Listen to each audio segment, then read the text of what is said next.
these guys tomorrow, there's going to be some guys who are going to make the plane, and it's going to be their dream of their lifetime. It's going to be incredible for them. But there's going to be some disappointed people tomorrow that don't get named. They don't make the plane. What's when I talk about disappointments, what comes to mind for you from your career? Hi everybody, welcome to another episode on the Lessons from the Game podcast, and I'm joined with my co-host Ben Pegna. And today our short form podcast will be talking about team selection, dealing with the disappointed of not being selected and what you should be doing next. But before we deep dive into that, Ben brother, good to see you. How's things going? How was your week so far? Gee, it feels like a Friday already. I think it's only Wednesday. I'm losing track of days. Yeah, but all right, man. What about you? What have you been up to? Oh, good, man. I won't lie to you. I'm knackered. It's been a crazy start to the week. Full-blown Monday and Tuesday, Monday, we got thrown a curveball. We were supposed to release a Lions episode this week. Due to the request of our guest, we will be launching it in the next 2 weeks. So, we gotta respect that. Our guest really took some time and shared some great nuggets with us. So we didn't want to put our guest under pressure in this period because we know the Lions team is being announced this week. And then I had to jet off to Paris this morning. Not actually jet off. I had to get on a train. Left the La Rochelle this morning at 5:40 a.m. So, I got some good rest on the train. Don't know if the rest of the people did because I'm not sure if I was snoring or not, but I did focus on my nasal breathing during that trip. But yeah, super chuffed to talk about this topic tonight, Ben. You're passionate. I know you're super excited about the Lions tournament coming up. Yeah, it is a big one, G. And yeah, we've touched on it in the past, haven't we? And we spoke a bit about it last week. But people talk about, this selection coming up. And people naturally, we want to talk about the highs, don't we? And when people talk about you, they talk about Gurthro Steenkamp, World Cup winner, Super Rugby winner. But often people don't think about the lows, the disappointments, and how hard it is when people don't get what they want or what they think they're going to get, or when they get disappointed and they experience setbacks, whether that's injury or, in this case, non-selection. So I thought, you've experienced a lot of highs, but there's some lows that we've both experienced, but in your case, some huge ones, from that right at the top of that Everest situation. So I thought it'd be great to ask you about that. And I'd love to know, these guys tomorrow, there's going to be some guys who are going to make the plane, and it's going to be their dream of their lifetime. It's going to be incredible for them. But there's going to be some disappointed people tomorrow that don't get named. They don't make the plane. What's when I talk about disappointments, what comes to mind for you from your career? Yeah, Ben, that's a tough one. A lot of people, I think that's a great question because a lot of people see all the glamour and they see all the, the stardust and everything. And they see these players on the limelight. They're on social media, they're celebrities. But, it's hard. What these players are going to be going through over the next few days, it's going to be extremely hard because you got players that are playing extremely well at the moment. You got guys that have really put their hand up and that deserve to be in that Lions team. They deserve to go on tour. But I mean, you're not just fighting against your fellow countrymen. You got Wales, you got Scotland, you got Ireland, you got England, so it's not just one sole team. There are a lot of players gunning for that position. And I can definitely relate because back in the day, I know some teams work differently now. You receive a message from the coach, the staffs or backroom staffs communicating a bit more. But in my day, the Springbok team was announced on TV and you would sit in front of that team. So you knew you potentially would be there, but there was always that little doubt like, okay, I might not be there. It's not a given. How do I deal with it? And that stress and that emotion. So you can have players that when a team's announced, they'll have a sigh of relief. And then it's all right, now I'm going to start working. I'm not start working. I'm going to continue the work. But then you can have players like, okay, I didn't see that one coming. I've done everything right. I'm the best in my position. And we'll talk a bit more about that, what our audience needs to understand. A coach doesn't necessarily choose the best players for the team, or the best players in that position. He chooses the best player that can actually apply the team strategy or the tactics of the team that can fit into the game plan of the team. But I can share some examples with you, and I think it goes all the way back when I was 18 years old. I was still at school, and I had a great trials for the S under 19 team. I was still at school, was playing, even though I was a year younger. I performed really well. And back then, Ben, you had to look in a local newspaper if you made the S under 19 team. You had to wait for that print. And I remember back then I was driving, well, not my car, but my parents' car had this Opel GTI Boss. I had a bulldog on the back of the screen, the back screen there. I don't know why I did Nice. it. Must have been a thing in Paarl or Cape Town at that stage. But I remember I went to go buy the Paarl Post back then. And I was confident that I would be in the team. And I was speaking to the coaches back then.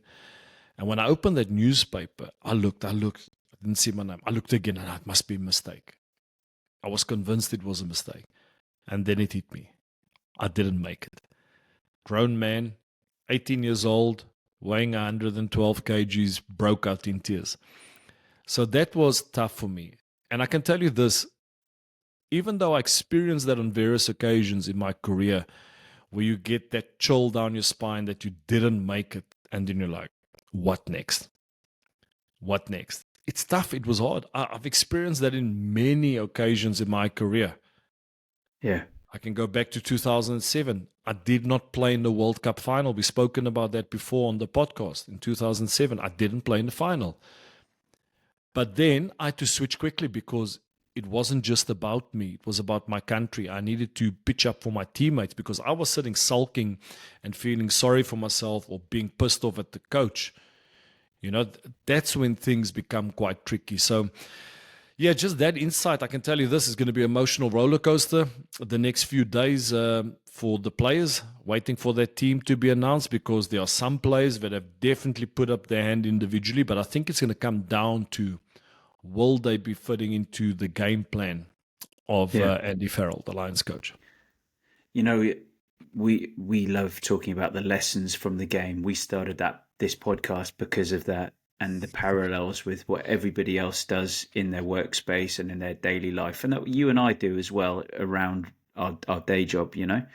And there's people who this is so relatable to, because you know, they're working in an office, for example, and they're passed over again for promotion, and the new person comes along, and then someone else gets promoted above them, or they thought that this was going to happen and then they didn't, or they're an aspirational player, like you said, when you were a young, aspiring, ambitious young player.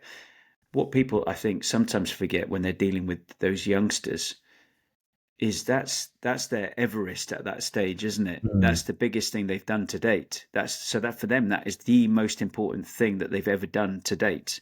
Whereas when you get a bit older and wiser and you're a bit longer in the tooth, you've actually had some ups and downs, and you might have experienced, you know, oh, I went to this, I did this.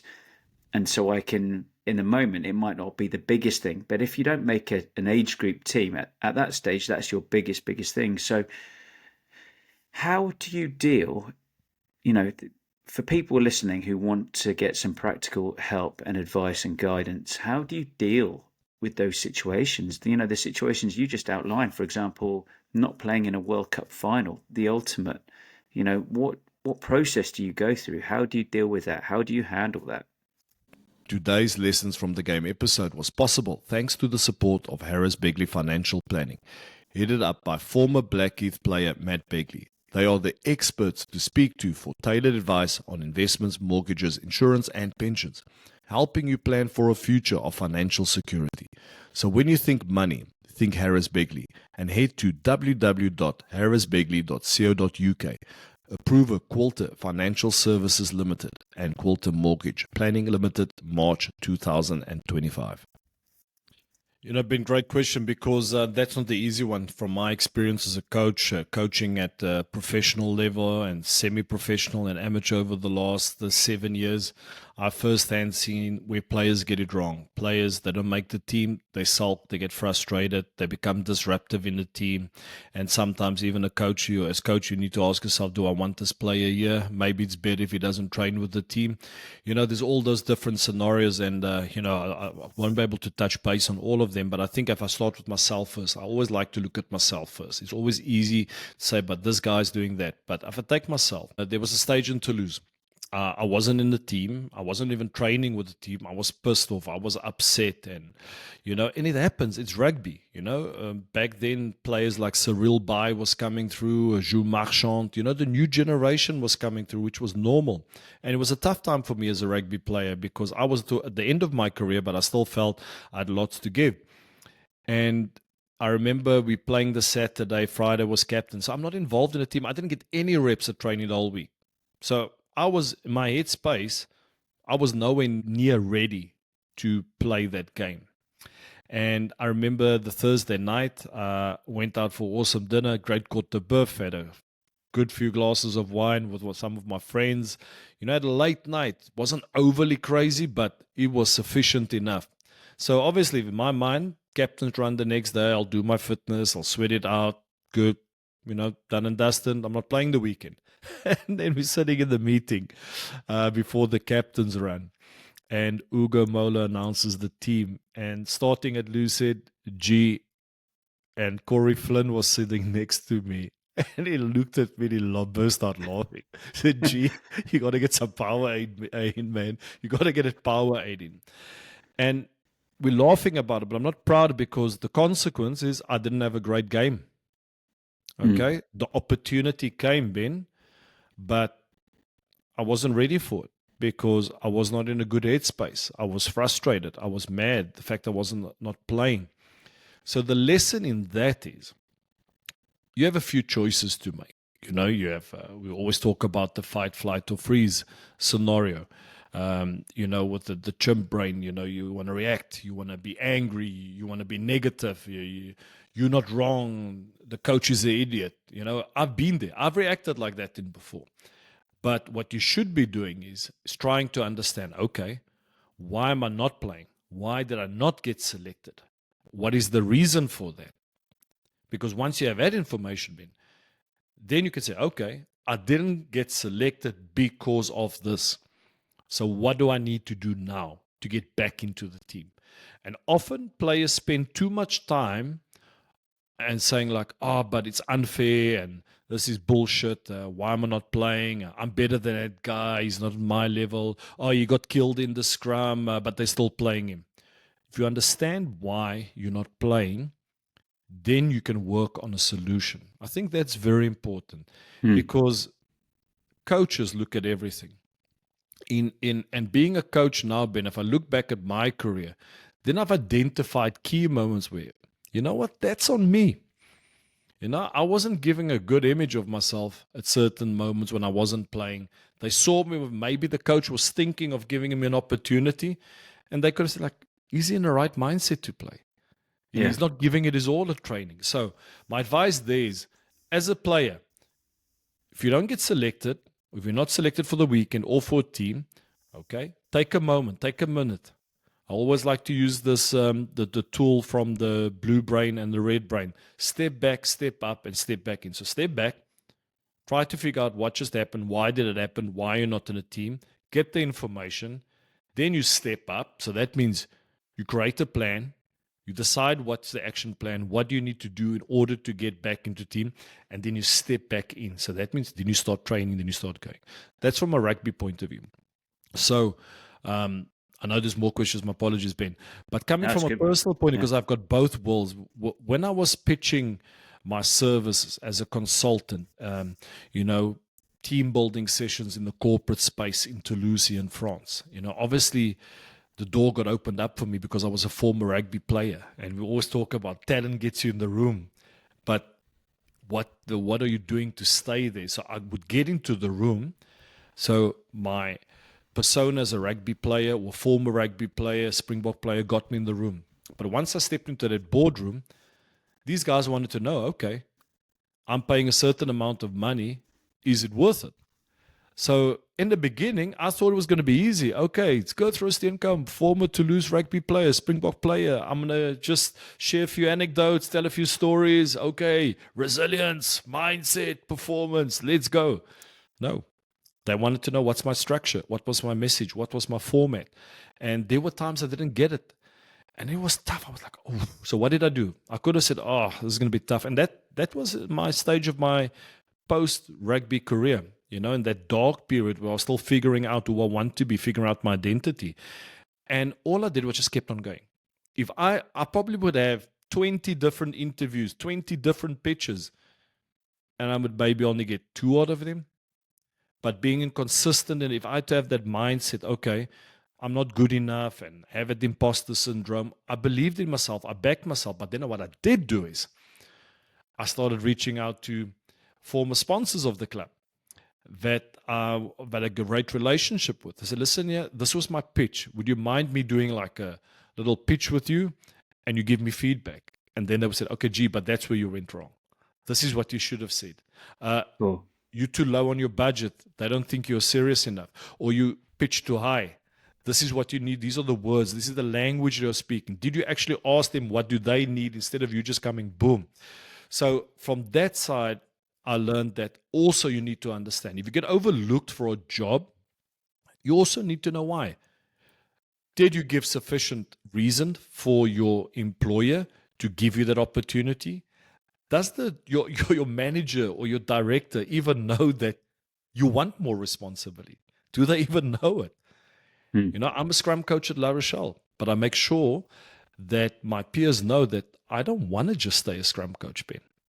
I want to be a forwards coach. I want to be a manager one day when the opportunity comes or when the situation merits it. For now, I'm fully committed to my team at La Rochelle, but I have a vision. I've got dreams as well. So I hope that answers your question because, this is something that merits a deep discussion. But I think those two scenarios, I think there's a lot there to give to our audience. You talked about so many good things there because a coach is thinking, is this guy a team player? Is it just about him? And how does it? But that requires that self-awareness and looking in the mirror and the reflection that you spoke about to be able to go, I need to reflect on what I can and can't do, how I'm coming across, what I'm portraying. Am I portraying that it's about me? Is it really about me? Am I that team player? Am I missing something here? Am I not, what do I think I'm better at something than actually I am, and, or do I think, am I not really aware of what the team is requiring and I'm offering something else? And there's so many elements to that. It's fascinating, G. I think there's going to be some people who are going to really struggle tomorrow. But then the other element, when you look at Lions tours, there's 2 things I was going to say. I remember in the '97 Lions tour, which was to South Africa, and I referenced it last week. I remember that pre the tour, they spoke about if 2 people were going for a position and one got selected ahead of the other, the responsibility was on the person who wasn't selected to go and congratulate the person who was selected, so that there would be no awkward moments. There would be, everybody knows, if you get selected ahead of me, the responsibility is mine to come to you and say, gee, I'm going to help you prepare. Well done. You got in ahead of me, but I'm going to do everything I can to help you prepare. And that was really, really good. The other thing, I guess, nowadays, the rugby, I think the last tour, they named the squad, and because of the attrition rate of rugby, 6 or 7 people got called up afterwards. So staying positive, staying in that mindset of I'm prepared, which I guess is the opposite of what you did when you were in Toulouse in that example you gave. Yeah. That's so important now, isn't it? I think that's very important. I think there's a few stories there which I can share with you. You always got to be ready for the opportunity. You spoke about some players that call up. Great example I love using is Stephen Donald that played for the All Blacks with the World Cup final 2011. It was like the 4th choice fly off, and it's a crazy story, but. It's very important. You need to be ready for that opportunity. I remember when I was out of contract towards the end of my career in 2017, I put everything into place to play for another 2 years. I was physically still good to go. I was working with Bruno de la Riva, former French S&C coach of the French national team, and I was grafting. I was fit. I was doing a Bronco 456 at the age of 37, 36. I was good. And then I didn't have a contract, Ben. I didn't have a contract. And all I could control was just taking control of my mindset and my training. I would pitch up every day. I didn't have access to a gym anymore. Luckily, I invested in some basic equipment. I had a home gym. I could run in front of my driveway. I could hit the road. I would go to the local rugby field. I just kept on training. And then I got that opportunity to become a medical joker at Stade Francais. And if I wasn't fit and I wasn't ready, I wouldn't have got an opportunity. I wouldn't have got that opportunity to finish my career on my terms. That's when I knew, okay, you know what? It's going to be a bit complicated to continue this game. I need to make a call now. And that's when I decided to stop. But I think the most important thing is the biggest regret you can have as a rugby player is not just not being selected, because there's certain things you can't control, Ben, in terms of what is the coach. The coaches look at things differently. I can see that now, that I can now identify there's certain times I reacted which wasn't correct. And I share this because I was never perfect, Ben. Even though I get a lot of respect from I wasn't perfect. But you need to be ready. You need to pitch up for your team. If I take back in the World Cup in 2011, myself and Beast, we were in competition for that starting position. And the whole team was set, except for the two of us. Peter de Villiers would constantly change us. Only the players were joking about it. Like, the only two players playing for the spot is Beast and G. Okay, but what did the other one do? When I wasn't playing, Beast would back me. If Beast was playing, I would back him. We would back each other. And we also had a mutual agreement to say, let's push each other to train. Let's go hard. We don't hold anything back. Whether it's contact or fitness, we go hard. And whoever plays, we support each other. I mean, during that World Cup, the stakes were high. On the off days, we'd go for meals together. We would spend our off days together. And I would like to think, taking a step back, I hope I played a small part in everything that Beast achieved. He played 100 test matches. We all have a role to play at the end of the day, Ben. And sometimes in that moment, it might feel like it's the end of the world for you, but it isn't. Yeah. It's about what are you going to do with what's happening to you right now. It can either be a wake-up call. It can either send you on another trajectory to something better, something greater, or maybe it's just not your time. But that's my opinion. Good. There's so many nuggets there, G. It's so good, and it comes back to that reflection again, doesn't it? And understanding your role, and it's really it's fascinating, actually. So I guess it's going to be exciting for some people. We're going to be watching tomorrow, and then we'll follow up in due course. But and no doubt, there will be guys called up in the next few weeks who didn't even think they'll be on a holiday somewhere. I remember reading about, I'd forgotten this, but Brad Barrett was in Las Vegas, and he's with his wife there on holiday at the end of the season. He'd been injured, and then suddenly Andy Farrell calls him up and said, can you come and join the tour? And so you've got to have that mindset. I'm good to go. I think the big thing for me, Ben, is, and I think what's very important for me is with this period, we're all excited about Alliance. And we saw, and now we said we're going to talk about, I'm not going to give too much comment, but this week, and even though we were involved, we were not involved in the Champions Cup, in the semi-finals. Wow. It was great to see that quality of rugby. It was unbelievable. It was great. Definitely hurt the fact that we weren't there. But my message I want to give out to the public is that the Lions Tour is something special. Okay? Shit's going to happen. Players are going to make mistakes. But let's not make it ugly. Let's not just harp on the negative. Oh, look at what this player is doing. Oh, what an idiot. Oh, that's so stupid.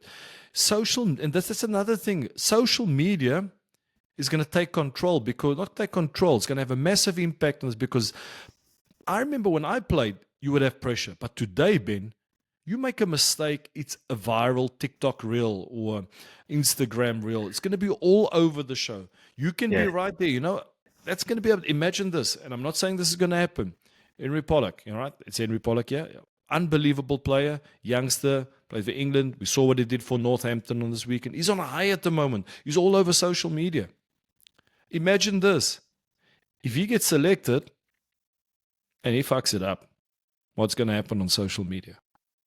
Okay, people also need to be conscious of that at the end of the day, these players are human beings. And that tour can be something beautiful for Australia, for the players representing the British and Irish Lions. Maybe it's my old school mindset coming through, but let's keep it traditional, if I can put it that way. Let's focus on the positive things, not forgetting the last Lions tour was during COVID. People couldn't go to the games. So, and we spoke to a guest, which we will share at the later stage. Remember going to Loftus? It was just red. It was a sea of red supporters. So, going off on a tangent there, but I want rugby to kind of remain some of those core values, man.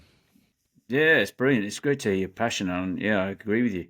And I mean, I'm getting excited already. You know this with the Lions, so I'll try not to get my tours confused like I did last week, and get my my New Zealand South Africa tours.